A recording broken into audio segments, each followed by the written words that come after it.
पुजाऱ्यानं धन्य म्हाळ सापतीनं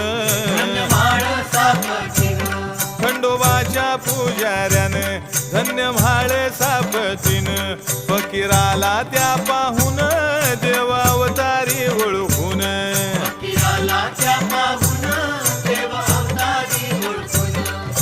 सावलीत ते बसले असता वटवृक्षाठाई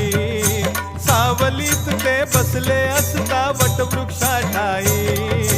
म्हाळ सापती पुजारी बदले आओ आओ साई म्हाळ सापती पुजारी बदले आओ आओ